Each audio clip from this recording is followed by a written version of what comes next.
प्रभु जीशु ख्रीष्टଙ୍କର ବହୁମୂଲ୍ୟ ନାମରେ ହେବଳ ବାଗ ୟୁଟ୍ୟୁବ୍ ଚ୍ୟାନେଲରେ ବାକ୍ୟ ଶୁଣୁଥିବା ପ୍ରତ୍ୟେକ ଖ୍ରୀଷ୍ଟିଆନ ଭାଇ ଭଉଣୀମାନଙ୍କୁ ହୃଦୟ ସହିତ ନମସ୍କାର। ପ୍ରେଜ୍ ଦ ଲର୍ଡ। ପ୍ରଭୁଙ୍କର ଗୌରବ ହଉ। ପୁନର୍ବାର ପ୍ରଭୁ ଆଜି ତାଙ୍କର ଜୀବନ୍ତ ବାକ୍ୟ ଶୁଣିବା ପାଇଁ ଆମ ସମସ୍ତଙ୍କୁ ସୁଯୋଗ ଦେଇଛନ୍ତି, ସେଥିପାଇଁ ପ୍ରଭୁଙ୍କୁ ମୁଁ ଧନ୍ୟବାଦ ଦିଏ।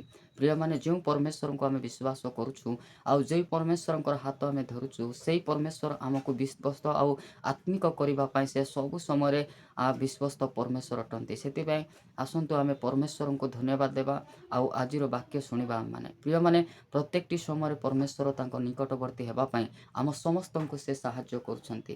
ସେଥିପାଇଁ ଆସନ୍ତୁ ଆମେ ପ୍ରଭୁଙ୍କର ବାକ୍ୟ ଆମେ ଶୁଣିବାକୁ ଯିବା। ପ୍ରିୟମାନେ, ସେଇ ବାକ୍ୟରେ ଜୀବନ ଅଛି, ସେଇ ବାକ୍ୟରେ ଉଦ୍ଧାର ଅଛି, ସେଇ ବାକ୍ୟରେ ଆମମାନଙ୍କର ପ୍ରତ୍ୟେକ ଉତ୍ତମ ବିଷୟ ରହିଛି। ପ୍ରିୟମାନେ, ଯେତେବେଳେ ଆମେ ପରମେଶ୍ୱରଙ୍କର ବାକ୍ୟ ଶୁଣୁଛୁ ଆଉ ସେଇ ବାକ୍ୟ ଯେତେବେଳେ ଆମେ ବିଶ୍ୱାସ କରୁଛୁ ଆଉ ସେଇ ବାକ୍ୟ ଆମକୁ ଏଇ ଜଗତର ପ୍ରତ୍ୟେକ ମନ୍ଦ କାର୍ଯ୍ୟଠାରୁ ଆମମାନଙ୍କୁ ମୁକ୍ତ ହେବା ପାଇଁ ସାହାଯ୍ୟ କରୁଛି। ପ୍ରିୟମାନେ, ଆସନ୍ତୁ ସେଇ ପ୍ରକାର ଭାବରେ ଆଜି ମଧ୍ୟ ଆମେ ବାକ୍ୟ ଶୁଣିବା ଆଉ ବାକ୍ୟ ସହିତ ଆମେ ଉତ୍ସାହିତ ହେବା। ପ୍ରିୟମାନେ, ଆଜିର ପ୍ରସଙ୍ଗ ରହିବ ଆସନ୍ତୁ ନିଶାମୁକ୍ତ ହେବା।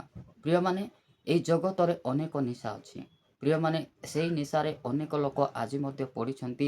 ସେମାନେ ନିଶାରୁ ମୁକ୍ତ ହୋଇପାରୁନାହାନ୍ତି, ସେମାନେ ସେ ନିଶାରୁ ବାହାରି ଆସିପାରୁନାହାନ୍ତି। ଏହି ପ୍ରକାର ଅନେକ ଭାଇମାନେ, ଅନେକ ଭଉଣୀମାନେ ମଧ୍ୟ ସେମାନେ ଏବେ ଯାଏ ମଧ୍ୟ ସେମାନେ ଭାଇ ଭଉଣୀମାନେ ନିଶାରେ ପଡ଼ିଛନ୍ତି। ପ୍ରିୟମାନେ, ସେମାନେ ନିଶାମୁକ୍ତ ହୋଇପାରୁନାହାନ୍ତି। ତ ଆସନ୍ତୁ କ'ଣ କଲେ ଆମେ ନିଶାମୁକ୍ତ ହେବା, କ'ଣ କଲେ ଆମେ ସେଇଠାରୁ ଆମେ ବାହାରି ଆସିପାରିବା, ସେଇ ବିଷୟରେ ଆମେ ଆଲୋଚନା କରିବା ଆଉ କେତୋଟି ପଦ ଦେଖି ଆମେ ଉତ୍ସାହିତ ହେବା। ପ୍ରିୟମାନେ, ବାଇବଲରେ ଆମର ପରମେଶ୍ୱର ଅନେକ ପଦ ପର୍ବରେ ଲେଖିଛନ୍ତି ଯେ କି କେଉଁମାନଙ୍କର ସହିତ ଥିଲେ ଆମେ ନିଶା ପିଇପାରିବା ବା କେଉଁମାନଙ୍କର ସହିତ ଥିଲେ ଆମେ ଅଧିକ ମଦୁଆ ହେଇଯିବା। এই ପ୍ରକାର ପ୍ରତ୍ୟେକ ବିଷୟ ବାଇବଲରେ ଲେଖାଯାଇଛି। ତ ପ୍ରିୟମାନେ, ଯଦି ଆମେ ଏହି ପ୍ରକାର ଲୋକମାନଙ୍କ ସହିତ ମିଶିକି ସବୁ ସମୟରେ ଆମେ ଥାଉଛୁ, ଏହି ପ୍ରକାର ଲୋକମାନଙ୍କ ଠାରୁ ଆମେ ଅଲଗା ହେବା ନିହାତି ଆବଶ୍ୟକ ରହିଛି। ଯଦି ଏମାନଙ୍କ ଠାରୁ ଆମେ ଅଲଗା ହେବୁ ନାହିଁ, ତାହେଲେ ସେମାନେ ଯେଉଁ ଅଭ୍ୟାସ କରୁଛନ୍ତି, ସେମାନେ ଯେଉଁ ମନ୍ଦ କାର୍ଯ୍ୟ କରୁଛନ୍ତି, ସେମାନେ ଯେଉଁ ନିଶା ପିଉଛନ୍ତି, ସେଇ ନିଶା ଆମେ ମଧ୍ୟ ଦିନେ ପିଇ ହେବ। ସେଥିପାଇଁ ସେମାନଙ୍କ ଠାରୁ ଅଲଗା ହେଲେ ହିଁ ଆମେ ସମ୍ପୂର୍ଣ୍ଣ ଭାବରେ କ'ଣ କରିପାରିବା, ଆମେ ନିଶାମୁକ୍ତ ହୋଇପାରିବା। ତ ପ୍ରିୟ ଭାଇ ଏବଂ ଭଉଣୀମାନେ, ଆସନ୍ତୁ ଆମେ ବାକ୍ୟ ଦେଖି ଉତ୍ସାହିତ ହେବା। ବାକ୍ୟରେ ଏପରି ଲେଖାଯାଏ, ହିତୋପଦେଶ 23 ପର୍ବ ତାର 20 ପଦରେ ଲେଖାଯାଏ, ବାକ୍ୟରେ ଏପରି ଲେଖାଯାଏ, ଦ୍ରାକ୍ଷାରସରେ ଆସକ୍ତ ଓ ପେଟାର୍ଥୀ ମାଂସ ଭକ୍ତାମାନଙ୍କର ସଙ୍ଗୀ ହୁଅ ନାହିଁ। ପ୍ରିୟମାନେ, ଏ ସ୍ଥାନରେ ଜ୍ଞାନୀ ସଲୋମନ ଲେଖୁଛନ୍ତି, କ'ଣ ଲେଖୁଛନ୍ତି ଯେ ଦ୍ରାକ୍ଷାରସରେ ଆସକ୍ତ ବ୍ୟକ୍ତିମାନଙ୍କ ଠାରୁ ତୁମେ ଅଲଗା ହୁଅ। ଯେଉଁମାନେ ସକାଳେ ଉଠୁ ଉଠୁ ପିଇବା ପାଇଁ ଆରମ୍ଭ କରୁଛନ୍ତି, ଏହି ପ୍ରକାର ବ୍ୟକ୍ତିମାନଙ୍କ ଠାରୁ ତୁମେ ଅଲଗା ହୁଅ। ପ୍ରିୟମାନେ, ବାଇବଲ ଆମକୁ କହୁଛି ସେମାନଙ୍କ ଠାରୁ ଅଲଗା ହେବା ପାଇଁ। ଯଦି ଏମାନଙ୍କ ଠାରେ ଆମର ସମ୍ପର୍କ ରହିବ, ଏମାନଙ୍କର ସହିତ ମିଶି ଆମେ ଯୁଆଡ଼କୁ ଯିବା, ସିଆଡ଼େ ଏମାନେ ଯେଉଁ ପ୍ରକାର ପିଉଛନ୍ତି ଆମେ ମଧ୍ୟ ସେଇ ପ୍ରକାର ପିଇବା ପାଇଁ ଆମେ ପସନ୍ଦ କରିବା।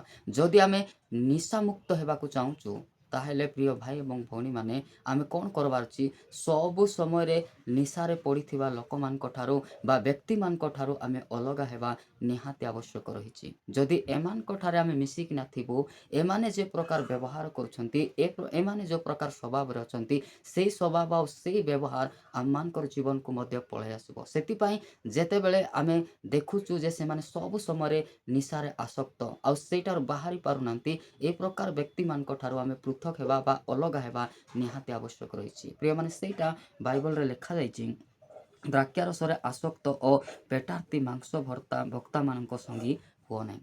ପ୍ରିୟମାନେ, ଆଉ ଅନେକ ବ୍ୟକ୍ତିମାନେ ଅଛନ୍ତି, ଯେକୌଣସି ସମୟରେ ମଧ୍ୟ ସେମାନେ ଖାଇବା ହିଁ ପସନ୍ଦ କରନ୍ତି। ସେମାନେ ମାଂସ ନଥିଲେ ମୁଁ ଭାତ ଖାଇବି ନାହିଁ, ମାଂସ ନଥିଲେ ମୁଁ ସେ ସ୍ଥାନକୁ ଯିବି ନାହିଁ, ଏହି ପ୍ରକାର କଥା ସେମାନେ କହିଥାନ୍ତି। ପ୍ରିୟମାନେ, ଏହି ପ୍ରକାର ବ୍ୟକ୍ତିମାନେ ଯଦି ଆଜି ମଧ୍ୟ ଆମ ସହିତ ମିଶିକିନା ଅଛନ୍ତି, ଆମେ ଜାଣିକରି କ'ଣ ହେବାର ଅଛି, ସେମାନଙ୍କ ଠାରୁ ଆମେ ଅଲଗା ହେବାର ଅଛି, ସେମାନଙ୍କ ଠାରୁ ଆମେ ପୃଥକ ହେବାର ଅଛି। ତାହେଲେ ସେମାନଙ୍କର ଅଭ୍ୟାସରେ ଆମେ ନ ପଡ଼ି ଆମେ କ'ଣ କରିହେବ, ଆମେ ଆତ୍ମିକ ଜୀବନରେ ବଢ଼ି ହେବ, ଆମେ ପରମେଶ୍ୱରଙ୍କ ନିକଟବର୍ତ୍ତୀ ଆମେ ହେବ। ପ୍ରିୟମାନେ, ଏହି ସବୁ ସମୟରେ ନିଶା ପିଉଥିବା ବ୍ୟକ୍ତିମାନେ, ଏମାନେ ଯୁଆଡ଼େ ଗଲେ ମଧ୍ୟ ସେମାନେ କ'ଣ ଖୋଜନ୍ତି, ସେମାନେ ମଦ ପିଇବାଟା ଖୋଜନ୍ତି ଆଉ ସେମାନେ ମଦ ପିଇଲା ପରେ ମାଂସ ଖୋଜନ୍ତି ଆଉ ମାଂସ ଖୋଜିଲା ପରେ ସେମାନେ କ'ଣ କରନ୍ତି ଭଲ ଖାଇବା ପାଇଁ ସେମାନେ ପସନ୍ଦ କରନ୍ତି। ପ୍ରିୟମାନେ ଏହି ପ୍ରକାର ଲୋକମାନଙ୍କର ସହିତ ଯଦି ଆମେ ବସବାସ କରୁଛୁ ବା ଏହି ପ୍ରକାର ଲୋକମାନଙ୍କର ସହିତ ମିଶି ଆଜି ମଧ୍ୟ ତାଙ୍କ ସହିତ ଅଛୁ ତାହେଲେ ଆମେ ସେମାନଙ୍କ ଠାରୁ ଆମେ ପୃଥକ ହେବା, ସେମାନଙ୍କ ଠାରୁ ଆମେ ଅଲଗା ହେବା। ଯଦି ଆମେ ନିଶାମୁକ୍ତ ହେବାକୁ ଚାହୁଁଛୁ, ଯଦି ଆମେ ଲୋଭରୁ ମୁକ୍ତ ହେବାକୁ ଚାହୁଁଛୁ ତାହେଲେ ଏହି ପ୍ରକାର ବ୍ୟକ୍ତିମାନଙ୍କ ଠାରୁ ଆମେ ଅଲଗା ହେବା ନିହାତି ଆବଶ୍ୟକ ରହିଛି ପ୍ରିୟମାନେ।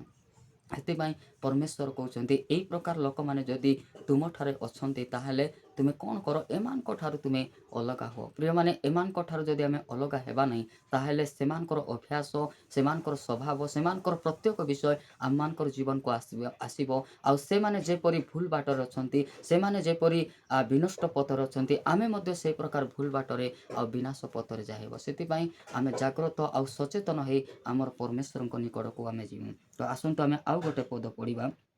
କାରଣ ମତୁଆଳ ଓ ପେଟୁକ ଦରିଦ୍ର ହେବେ, ପୁଣି ଘୁମା ମନୁଷ୍ୟକୁ ଚିରାକନା ପିନ୍ଧାଇବ। ପ୍ରିୟମାନେ ଏହି ମତୁଆଳମାନେ ଏମାନେ କ'ଣ ହେବେ? ଏମାନେ ଦରିଦ୍ର ହୋଇଯିବେ। ଏମାନେ ପଇସା କମାଇବେ, ଏମାନେ କାମ କରିବେ, ଏମାନେ ସବୁ ବିଷୟ କରିବେ, କିନ୍ତୁ ଏମାନଙ୍କର ହସ୍ତରେ କ'ଣ ନଥିବ? ପଇସା ନଥିବ। ଯାହା ସେମାନେ କମାଇକି ଆଣିବେ ତାହା କ'ଣ କରିବେ? ସେମାନେ ଖାଇବାରେ ପିଇବାରେ ସେମାନେ କ'ଣ କରନ୍ତି? ସେମାନଙ୍କର ପଇସାକୁ ସେମାନେ ବର୍ବାଦ କରନ୍ତି। ସେମାନେ ସଞ୍ଚୟ କରନ୍ତି ନାହିଁ। ସେମାନେ ପରିଶ୍ରମ ଦିନ ରାତି ସେମାନେ ପରିଶ୍ରମ କରନ୍ତି ଆଉ ସେଇ ପରିଶ୍ରମ କରିଥିବା ପଇସା ପ୍ରଭୁଙ୍କର କାର୍ଯ୍ୟ ପାଇଁ ନ ଦେଇ ସେମାନେ କ'ଣ କରନ୍ତି? ନିଶା ଦ୍ରବ୍ୟରେ, ଖାଇବା ପିଇବାରେ, ପିନ୍ଧିବାରେ ଏ ସମସ୍ତ ବିଷୟରେ ସେମାନେ କ'ଣ କରନ୍ତି? ସେ ସମସ୍ତ ବିଷୟକୁ ସେମାନେ ବର୍ବାଦ କରନ୍ତି। ପ୍ରିୟମାନେ ଆସନ୍ତୁ ଏହି ପ୍ରକାର ବ୍ୟକ୍ତିମାନଙ୍କ ଠାରୁ ଆମେ ଅଲଗା ହେବା ନିହାତି ଆବଶ୍ୟକ ରହିଛି। ଯଦି ଆମେ ନିଶା ଠାରୁ ମୁକ୍ତ ହେବାକୁ ଚାହୁଁଛୁ, ଯଦି ଆମେ ଲୋଭରୁ ମୁକ୍ତ ହେବାକୁ ଚାହୁଁଛୁ ତାହେଲେ ପ୍ରିୟ ଭାଇ ଓ ଭଉଣୀମାନେ ଏହି ବ୍ୟକ୍ତିମାନଙ୍କ ଠାରୁ ଆମେ ଅଲଗା ହେବା ନିହାତି ଆବଶ୍ୟକ ରହିଛି। ତ ସେଇଟା ପ୍ରଭୁ କହୁଛନ୍ତି ଏ ସ୍ଥାନରେ।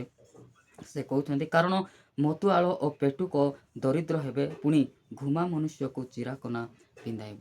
ପ୍ରିୟମାନେ ଏଇ ସବୁ ସମୟରେ ଭଲ ଖାଇବା, ଭଲ ପିନ୍ଧିବା, ଏମାନେ ଏଇ ବ୍ୟକ୍ତିମାନେ କ'ଣ ସଞ୍ଚୟ କରିପାରନ୍ତି କି? ନାହିଁ। ଏମାନଙ୍କର ପାଖରେ ଯେତେବେଳେ ମଧ୍ୟ ଯାହା ଆସିବ ଏମାନେ କ'ଣ କରନ୍ତି?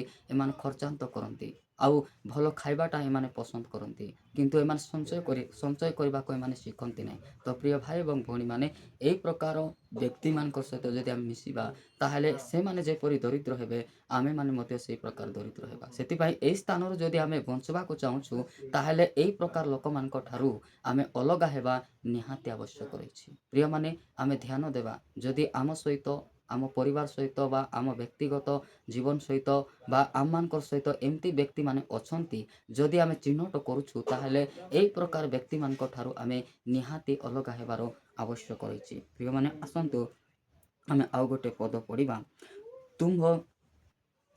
ତୁମ ଜନ୍ମଦାତା ପିତାର କଥା ଶୁଣ ଓ ପୁଣି ମାତା ବୃଦ୍ଧା ହେଲେ ତାହାକୁ ତୁଚ୍ଛ କର ନାହିଁ।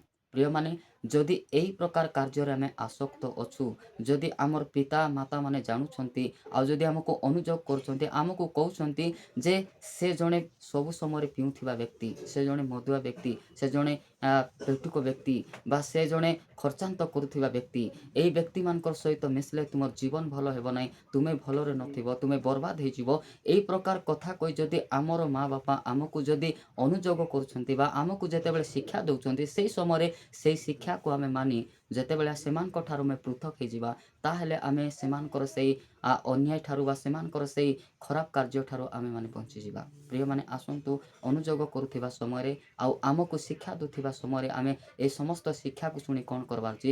ଏହି ପ୍ରକାର ସବୁ ସମୟରେ ନିଶାରେ ଆସକ୍ତ ଆଉ ସବୁ ସମୟରେ ଖାଇବାରେ ଆସକ୍ତ, ସବୁ ସମୟରେ ଖର୍ଚ୍ଚାନ୍ତ କରୁଥିବାରେ ଆସକ୍ତ, ଏହି ପ୍ରକାର ପ୍ରତ୍ୟେକ ବ୍ୟକ୍ତି ଠାରୁ ଆମେ ବାହାରିବା ଆଉ ପରମେଶ୍ୱରଙ୍କ ନିକଟବର୍ତ୍ତୀ ହେବା ଆଉ ସେଇ ପରମେଶ୍ୱର ଏ ସମସ୍ତ ବିଷୟ ଠାରୁ ମୁକ୍ତ କରିବା ପାଇଁ ସେ ବିଶ୍ୱସ୍ତ ପରମେଶ୍ୱର ଅଟନ୍ତି। ସେଥିପାଇଁ ପ୍ରିୟ ଭାଇ ଏବଂ ଭଉଣୀମାନେ ଆମର ପରମେଶ୍ୱରଙ୍କ ନିକଟକୁ ଆମେ ଯିବା ଆଉ ଯେତେବେଳେ ଆମେ ଏ ସମସ୍ତ ବିଷୟରୁ ମୁକ୍ତ ହେବାକୁ ଚାହୁଁଛୁ, ବାହାରିବାକୁ ଚାହୁଁଛୁ, ଉଦ୍ଧାର ପ୍ରାପ୍ତ ହେବାକୁ ଚାହୁଁଛୁ ଆଉ ସେଇ ସମୟରେ ଆମର ପରମେଶ୍ୱରଙ୍କୁ କହିବା ଆଉ ସେଇ ପରମେଶ୍ୱର ଏ ସମସ୍ତ ବିଷୟରୁ ବାହାରିବା ପାଇଁ ଆମକୁ ସେ ସାହାଯ୍ୟ କରିବେ। ପ୍ରିୟମାନେ ଆସନ୍ତୁ ଆମେ ଆଉ ଗୋଟେ ପଦ ଦେଖି ଆମେ ଉତ୍ସାହିତ ହେବା, ଯାହା ଲେଖା ଅଛି ଉପଦେଶକ 7 ପର୍ବରେ ଲେଖାଯାଇଛି। ଆମେ ଦେଖିବା ଉପଦେଶକ 7 ପଦ 7:17 ପଦରେ ଏପରି ଲେଖାଯାଏ, ତୁମେ ଅତି ଦୁଷ୍ଟ ହୁଅ ନାହିଁ, କିମ୍ବା ନିର୍ବୋଧ ହୁଅ ନାହିଁ। ଆପଣା କାଳ ପୂର୍ବରେ କାହିଁକି ମରିବ? ପ୍ରିୟମାନେ, ଯେତେବେଳେ ଆମମାନଙ୍କୁ ଲୋକ ଲୋକ ଆମ ପରିବାରରେ ହେଉ ବା ଆମମାନଙ୍କର ସାଙ୍ଗରେ ଥିବା ଲୋକ ହଉ ବା ଆମମାନଙ୍କ ଠାରୁ ବୟସ୍କ ବ୍ୟକ୍ତିମାନେ ହୁଅନ୍ତୁ, ଯେତେବେଳେ ଆମେ ଯେଉଁ ଖରାପ କାମ କରୁଛୁ, ଯେଉଁ ଖରାପ ବାଟକୁ ଯାଉଛୁ, ଆଉ ଯେଉଁ ଦୁଷ୍ଟତା ଆମେ ଛାଡ଼ି ପାରୁନୁ, ସେଇଟା ଯଦି ଆମ ସମ୍ମୁଖରେ ଥିବା ବ୍ୟକ୍ତି ଯଦି ଆମକୁ ଅନୁଯୋଗ କରି କହୁଛନ୍ତି କି ତୁମ ଜୀବନରେ କି ତୁମଠାରେ ଏଇ ପ୍ରକାର ଅନ୍ୟାୟର ବିଷୟ ରହିଛି ବା ଏଇ ପ୍ରକାର ଖରାପ ବିଷୟ ଗୁଡ଼ିକ ରହିଛି, ତୁମକୁ ଛାଡ଼ବାକୁ ହେବ ବୋଲି ଯେତେବେଳେ ଆମକୁ ଅନୁଯୋଗ କରିବେ, ସେହି ସମୟରେ ସେଇ ଅନୁଯୋଗକୁ ସେଇ ଶିକ୍ଷାକୁ ଯେତେବେଳେ ଆମେ ଧରିବା, ତାହେଲେ ଆମର ଜୀବନରେ ଥିବା ଦୁଷ୍ଟତାକୁ ଆମେ ଛାଡ଼ିପାରିବା। ଯଦି ସେଇ ଶିକ୍ଷାକୁ ନ ମାନି ଆମେ ଆଗରେ ଯେପରି ବଞ୍ଚୁଛୁ ସେଇ ପ୍ରକାର ହିଁ ବଞ୍ଚିବି ବୋଲି ଯଦି ଆମେ ଚାହୁଁଛୁ, ତାହେଲେ ପ୍ରିୟ ଭାଇ ଏବଂ ଭଉଣୀମାନେ, ସେଇ ଦୁଷ୍ଟତା ଦ୍ୱାରା ଆମେ ଦିନେ ବିନଷ୍ଟ ହେବା। ଆଉ ସେଇ ଦୁଷ୍ଟତା ଦ୍ୱାରା ଆମେ ସମୟ ପୂର୍ବରୁ ଆମେ କ'ଣ କରିବା? ଆମେ ମୃତ୍ୟୁବରଣ କରିବା। ଏବେ ଦେଖନ୍ତୁ, ଯେଉଁମାନେ ଡେଲି ସେମାନେ ପିଉଛନ୍ତି, ସନ୍ଧ୍ୟାରେ ସକାଳେ ଯେଉଁମାନେ ନିଶାରେ ଆସକ୍ତ ରହୁଛନ୍ତି, ଆଉ ସନ୍ଧ୍ୟାରେ ସକାଳେ ଯେଉଁମାନେ ଖାଇବାରେ ଆସକ୍ତ ରହୁଛନ୍ତି, ସଞ୍ଜ ସକାଳେ ଯେଉଁମାନେ ଖର୍ଚ୍ଚାନ୍ତ କରିବାରେ ଆସକ୍ତ ରହୁଛନ୍ତି, ପ୍ରିୟମାନେ, ଅନେକ ତ ଅଛନ୍ତି ସେମାନଙ୍କୁ କୁହାଯିବ ଯେ ତୁମେ ଯେଉଁ ମଦ ପିଉଛ, ଯେଉଁ ସିଗାରେଟ୍ ଗୁଡ଼ିକ ପିଉଛ, ଯେଉଁ ପୁଡ଼ିଆ ଖାଉଛ, ଯେଉଁ ଖୈନି ଗୁଡ଼ିକ ଖାଉଛ, ଏ ସମସ୍ତ ବିଷୟ ଖାଇବା ଦ୍ୱାରା ଦିନେ ତୁମକୁ କ୍ୟାନ୍ସର ହେବ କି ଦିନେ ତୁମକୁ କିଡ଼ନୀ ଖରାପ ହେବ ଆଉ ତୁମେ ଅତି ଶୀଘ୍ର ତୁମେ ନଷ୍ଟ ହୋଇଯିବ, ତୁମେ ମରିଯିବ ବୋଲି ଯେତେବେଳେ ଅନୁଯୋଗ କରାଯାଏ, ସେ ସମୟରେ ଏମାନେ ଏ ସମସ୍ତ ଅନୁଯୋଗକୁ ଶୁଣନ୍ତି ନାହିଁ। ଆଉ ସେମାନେ ଅଧିକ ସେ ଅଭ୍ୟାସକୁ ବଢ଼ାନ୍ତି କିନ୍ତୁ କମାନ୍ତି ନାହିଁ। ପ୍ରିୟମାନେ, ଏ ପ୍ରକାର ଅନେକ ବ୍ୟକ୍ତିମାନେ ଅଛନ୍ତି। ମଦ ପିଉଥିବା ବ୍ୟକ୍ତିମାନଙ୍କୁ କୁହାଯାଏ ଯେ ତୁମେ ଏତେ ମଦ ପିଉଛ, ତୁମ କିଡ଼ନୀ ଖରାପ ହୋଇଗଲା ପରେ ତୁମେ ବୟସ ପୂର୍ବରୁ ତୁମେ ମରିଯିବ, ଏ ପ୍ରକାର ମଦ ତୁମେ ପିଅ ନାହିଁ ବୋଲି କହିଲେ ମଧ୍ୟ ଆମର ଲୋକମାନେ ଶୁଣନ୍ତି ନାହିଁ। ସେମାନେ ସେଇ କାର୍ଯ୍ୟ କରିବା ପାଇଁ ଆହୁରି ଅଧିକ ଆଗକୁ ବଢ଼ନ୍ତି। ପ୍ରିୟମାନେ, ଦେଖନ୍ତୁ, ଆଜିକାଲି ଦୁନିଆରେ ଆମେ ଦେଖୁଛୁ 30 ବର୍ଷରେ, 40 ବର୍ଷରେ, 50 ବର୍ଷରେ ଲୋକମାନେ ମରିଯାଉଛନ୍ତି। କାହିଁକି କମ୍ ବୟସରେ ମରୁଛନ୍ତି? ଯାହାକି ସେମାନେ ଉତ୍ତମ ପରାମର୍ଶକୁ ସେମାନେ ଶୁଣୁନାହାନ୍ତି। ଆଉ ସେମାନେ ଯେଉଁ ନିଶାରେ ଆସକ୍ତ ଅଛନ୍ତି ସେଇ ନିଶାରୁ ସେମାନେ ବାହାରୁନାହାନ୍ତି। ସେଥିପାଇଁ ସେମାନେ ସମୟ ପୂର୍ବରୁ ସେମାନେ କ'ଣ ହେଇଯାଉଛନ୍ତି? ମରିଯାଉଛନ୍ତି। ଏଇଟା କ'ଣ? ତାଙ୍କ ଜୀବନରେ ଥିବା ଦୁଷ୍ଟତା ସେମାନଙ୍କୁ କ'ଣ କରୁଛି? ନଷ୍ଟ କରୁଛି। ତାଙ୍କର ଦୁଷ୍ଟତା ତାଙ୍କୁ ବିନଷ୍ଟ ଆଡ଼କୁ ନେଇଯାଉଛି। ପ୍ରିୟ ଭାଇ ଏବଂ ଭଉଣୀମାନେ, ଆଜି ମଧ୍ୟ ଯଦି ଆମେ କୌଣସି ଦୁଷ୍ଟତା ବା କୌଣସି ଖରାପ କାର୍ଯ୍ୟ ଯଦି ଆମେ ଯାଉଛୁ, ଆମେ ସେ ସ୍ଥାନରୁ ବାହାରିବା ଆଉ ଆମର ପରମେଶ୍ୱରଙ୍କୁ କହିବା, ପ୍ରଭୁ, এই ପ୍ରକାର ବିଷୟ ମୋ ଜୀବନରେ ରହିଛି, ତୁମେ ଦୟାକର ଏ ସ୍ଥାନରୁ ବାହାରିବା ପାଇଁ ମୋତେ ସାହାଯ୍ୟ କର।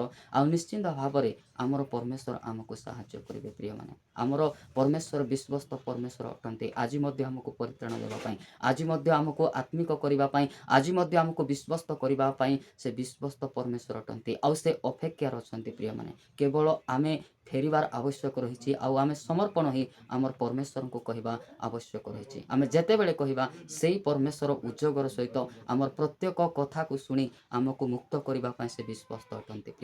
ପ୍ରିୟମାନେ, ସେ ଆଜି ମଧ୍ୟ ସେ ଆମମାନଙ୍କ ସହିତ ଅଛନ୍ତି। ପ୍ରିୟମାନେ, ମୋ ଜୀବନର ସାକ୍ଷ୍ୟ ମୁଁ କହିବାକୁ ଚାହେଁ।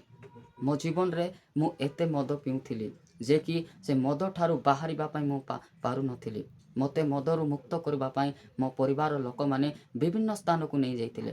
ମେଡ଼ିକାଲରେ ନେଇଯାଇଥିଲେ, ଗୁଣିଆମାନଙ୍କ ପାଖକୁ ନେଇଯାଇଥିଲେ, ବିଭିନ୍ନ ଔଷଧ ଆଣିକି ମୋତେ ଖୁଆଇଲେ। କିନ୍ତୁ ମୁଁ ଏଇ ସମସ୍ତ ନିଶା ଠାରୁ ମୁଁ ମୁକ୍ତ ହୋଇପାରୁନଥିଲି କି ଏହି ପ୍ରକାର ଖରାପ ସାଙ୍ଗସାଥିମାନଙ୍କ ଠାରୁ ମୁଁ ମୁକ୍ତ ହୋଇପାରୁନଥିଲି। ସବୁ ସମୟରେ ନିଶାରେ ମୁଁ ଆସକ୍ତ ରହୁଥିଲି ଆଉ ମୋର ନିଜର ଜୀବନକୁ ମୁଁ ବର୍ବାଦ କରୁଥିଲି। ପ୍ରିୟମାନେ, ଏହି ପ୍ରକାର ଅବସ୍ଥା ଦେଇ ଯିବା ସମୟରେ ଦିନେ ମୁଁ ପରମେଶ୍ୱରଙ୍କୁ ସ୍ମରଣ କଲି ଆଉ ପରମେଶ୍ୱରଙ୍କ ସାନ୍ନିଧ୍ୟକୁ ଯାଇ ମୁଁ ପ୍ରାର୍ଥନା କଲି, ପରମେଶ୍ୱର, ଏହି ପ୍ରକାର ନିଶାରେ ମୁଁ ଆସକ୍ତ ଅଛି, ବୁଡ଼ି ଯାଇଛି, ଯାହାକି ମୁଁ ବାହାରି ପାରୁନାହିଁ। ତୁମେ ଦୟାକର ଏ ସମସ୍ତ ନିଶା ଠାରୁ, ଏ ସମସ୍ତ ଖରାପ ସାଙ୍ଗସାଥି ଠାରୁ ତୁମେ ମୋତେ ମୁକ୍ତ କର। ଆଉ ଯେଉଁଦିନ ମୁଁ ମୁକ୍ତ ହେବି ଆଉ ମୁକ୍ତ ହେଲା ପରେ କେବଳ ମୁଁ ତୁମ ସେବା କାର୍ଯ୍ୟ କରିବା ପାଇଁ ତୁମ ନିକଟବର୍ତ୍ତୀ ହେବି ଆଉ ମୁଁ ସେବା କରିବି ଆଉ ତୁମର ଆଜ୍ଞା ଆଉ ତୁମ ବିଧି ଅନୁସାରେ ଏବଂ ତୁମର ନିୟମ ଅନୁସାରେ ମୁଁ ତୁମଠାରେ ଥାଇ ସମର୍ପିତ ହୋଇ ମୁଁ ତୁମ ସେବାରେ ମୁଁ ଆଗକୁ ବଢ଼ିବି। ଯେତେବେଳେ ମୁଁ ପ୍ରାର୍ଥନା କଲି, ପ୍ରିୟମାନେ, ଯେତେବେଳେ ମୁଁ ସମର୍ପଣ ହେଲି, ସେହି ସମୟରେ ମୋ ପରମେଶ୍ୱର ମୋର ପ୍ରତ୍ୟେକ ପ୍ରାର୍ଥନାକୁ ଶୁଣିଲେ।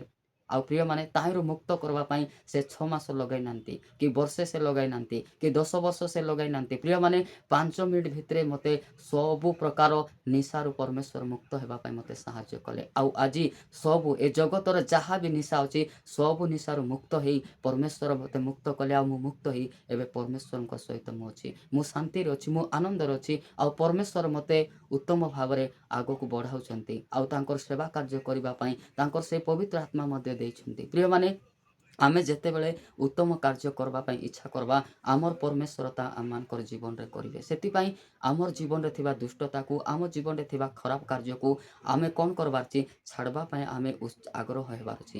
ଆମେ ପସନ୍ଦ କରବାର ଅଛି ଆଉ ପରମେଶ୍ୱରଙ୍କ ନିକଟରେ ଯାଇ ଆମେ ପ୍ରାର୍ଥନା କରବାର ଅଛି। ଆଉ ସେଇ ପରମେଶ୍ୱର ଏ ସମସ୍ତ ବିଷୟରେ ମୁକ୍ତ କରିବା ପାଇଁ ସେ ବିଶ୍ୱସ୍ତ ପରମେଶ୍ୱର ଅଟନ୍ତି। ପ୍ରିୟମାନେ ଯେଉଁଦିନ ମୁଁ ପରମେଶ୍ୱରଙ୍କ ଠାରେ ବିଶ୍ୱସ୍ତ ଭାବରେ ମୁଁ ହୃଦୟ ସହିତ ପ୍ରଭୁଙ୍କୁ ମୁଁ କହିଲି ପ୍ରଭୁ ଏହି ସ୍ଥାନରୁ ମୋତେ ତୁମେ ମୁକ୍ତ କର, ଯାହାକି ଏହି ନିଶା ପିଇବା ଦ୍ୱାରା ଏହି ଖରାପ ସାଙ୍ଗସାଥିମାନଙ୍କର ସହିତ ମିଶି ବୁଲିବା ଦ୍ୱାରା ମୁଁ ଅନେକ ଯନ୍ତ୍ରଣା ପାଉଛି, ଅନେକ କଷ୍ଟ ପାଉଛି, ଏ ସ୍ଥାନରୁ ମୁଁ ବାହାରି ପାରୁନାହିଁ। ପ୍ରଭୁ ତୁମେ ଦୟା କର, ମୋତେ ସମସ୍ତ ନିଶା ଠାରୁ ଏ ଲୋକମାନଙ୍କ ଠାରୁ ମୋତେ ମୁକ୍ତ କର। ଆଉ ପରମେଶ୍ୱର ଯେତେବେଳେ ମୁଁ ପ୍ରାର୍ଥନା କଲି ମୋର ପରମେଶ୍ୱର ଏ ସବୁ ବିଷୟ ଠାରୁ ମୋତେ ମୁକ୍ତ କଲେ ଆଉ ପରିତ୍ରାଣ ଦେଇ ତାଙ୍କର ସହିତ ଚାଲିବା ପାଇଁ ମୋତେ ସେ ସାହାଯ୍ୟ କଲେ। ତ ପ୍ରିୟମାନେ ମୋତେ ଯେମିତି ସାହାଯ୍ୟ କରିଛନ୍ତି, ମୋତେ ଯେମିତି ସେ ଉଦ୍ଧାର କରିଛନ୍ତି ଆପଣମାନଙ୍କୁ ମଧ୍ୟ ଉଦ୍ଧାର କରିବେ। ସେଥିପାଇଁ ଆପଣମାନେ ମଧ୍ୟ ପ୍ରଭୁଙ୍କ ନିକଟକୁ ଆସନ୍ତୁ ଆଉ ପ୍ରାର୍ଥନା କରି କୁହନ୍ତୁ ଯେ ପ୍ରଭୁ ଏଇ ନିଶାରେ ମୁଁ ଆସକ୍ତ ଅଛି କି ଏଇ ଖରାପ କାମରେ ମୁଁ ଆସକ୍ତ ଅଛି କି ଏଇ ସାଙ୍ଗସାଥିମାନେ ଦେଇକି ଯାଉଛି ମୁଁ ଉଦ୍ଧାର ପାଇପାରୁନାହିଁ, ଦୟାକର ଏ ସମସ୍ତ ବିଷୟରେ ମୋତେ ମୁକ୍ତ କର।